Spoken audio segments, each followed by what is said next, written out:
Hello YouTubers, Redneck Reloader here. I've never done this before, but I'm going to make this a little precursor to my video. Just kind of a warning, I guess.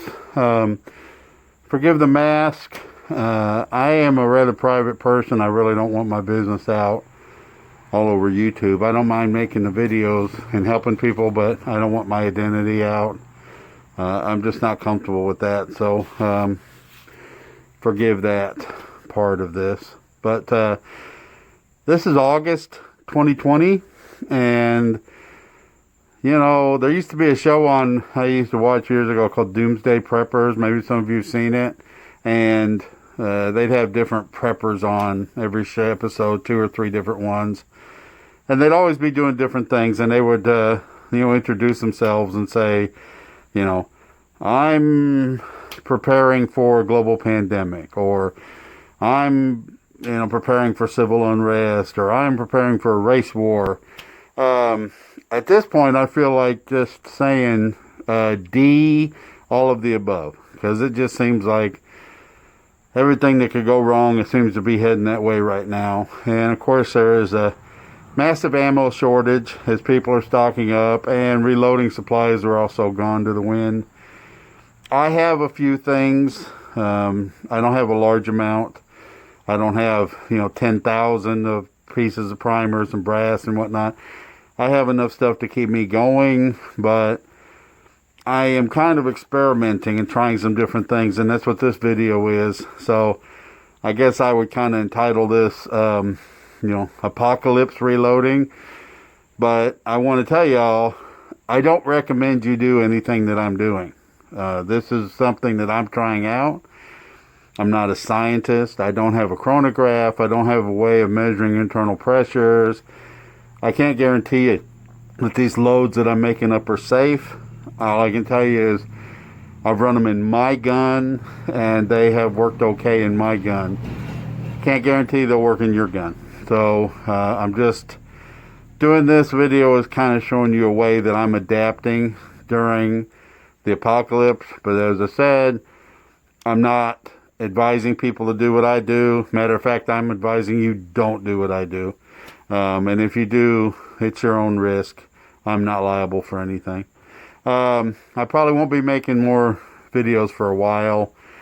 I've got a couple of other ideas for these apocalyptic loadouts. And if I try those and they work, then I might make a video on them. But other than that, I really don't have enough supplies. I'm not going to be doing a whole lot of reloading for a while.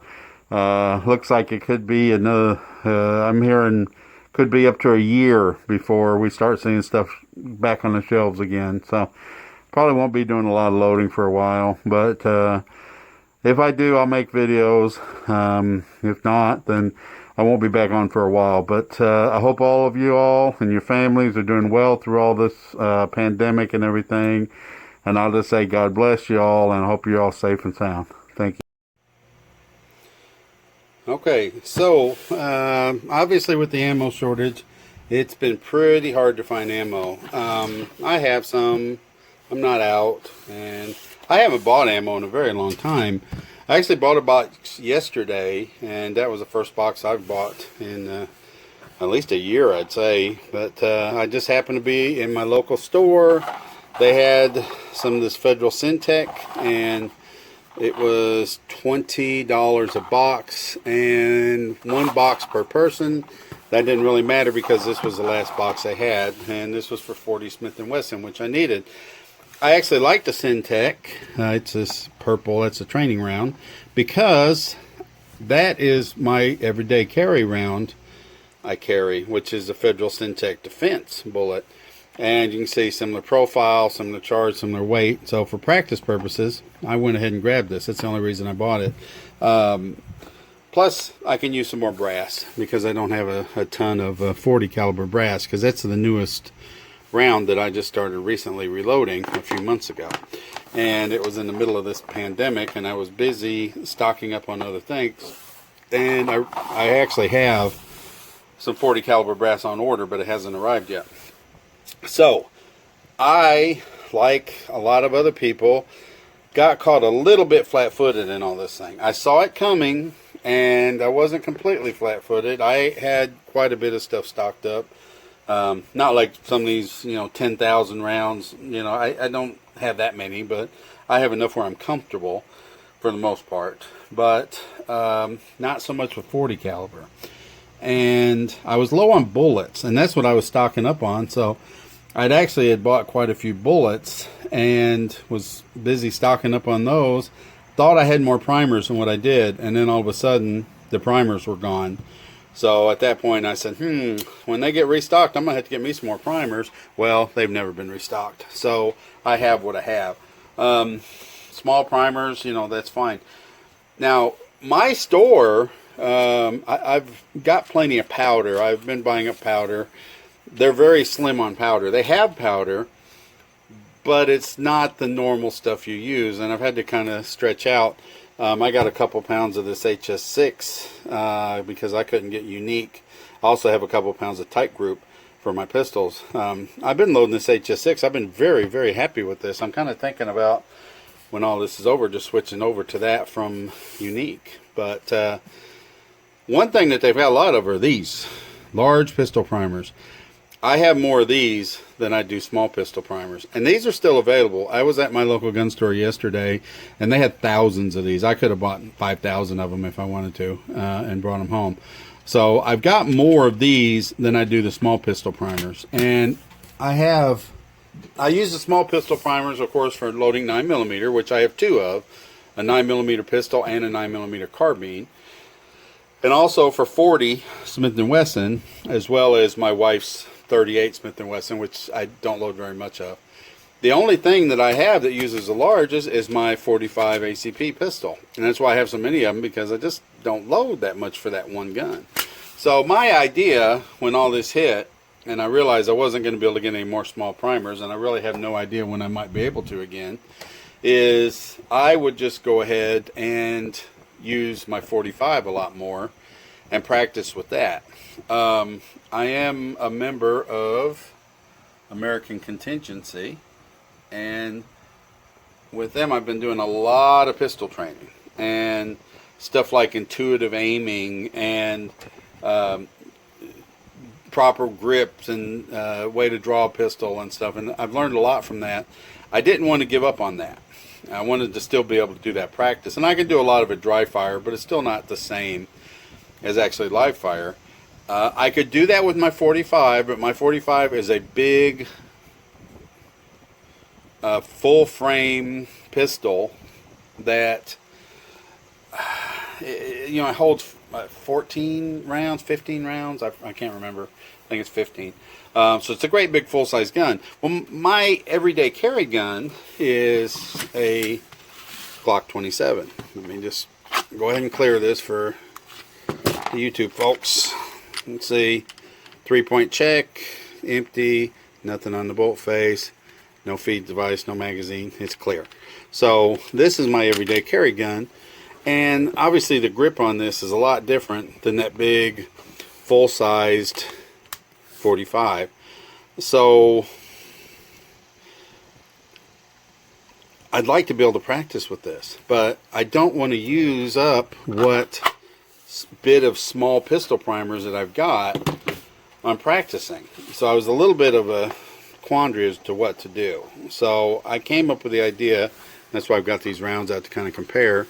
So, this is my everyday, carry round, and this is from that Federal Syntech practice ammo, and this is one I just loaded. I know they look the same. I've actually loaded this case several times in the last few days because it's been a test round, and I've just been reloading it and reloading it. The difference between these is, besides the bullet is different, is the primers. The focus. Obviously this is a 40 cal case. And you see this one says 10mm, and it has a large primer instead of a small primer. What I did was cut down a 10mm case, and the way I did that was I took, let me see, I've got an old one here I believe, kind of show you a comparison. the length. You know, it's the same size case. The diameter is the same as a regular 40 cal case. It's just longer. And of course the primer size is different. They use this large primers instead of the smalls. So I had the idea if I could cut down these 10mm cases, maybe I could load them for 40 cal and find a good load where I can use a large pistol primer, which I have plenty of, and that way I can continue to practice with my 10mm, with my 40 Smith & Wesson without using up all my small pistol primers, and I can use those with my 9mm. And as I said, I have 2 of those and they get quite hungry. So that's what I've been working on. I have, let me find the right ones here to show you. I have some 10mm cases, not a ton of them, but I have a few. Here they are. I'm not even sure what I got in there. 30 maybe, 40, maybe 50 total. I found these, apparently somebody around me got a new 10mm pistol, and a few months ago, probably 6 months ago now, and I found a lot of them up in the mountains where he'd been shooting, and I picked them up. I had no intention of ever getting a 10mm pistol, but I thought, they might come in handy someday. I thought I might trade them for something else I wanted or something, and as it turns out, they're going to come in quite handy. So what I did, just for the practice round, was just to call it a proof of concept, is I took my bench mounted grinder and ground down the case until it was close to the right length, and then I mounted the case in a vise where it was nice and squared up, and just took a flat file and filed it down until I got it to the correct length. And it got it pretty square. It's not perfect, but it's pretty good. I wanted it square because that's where it rests in the chamber. It indexes on that.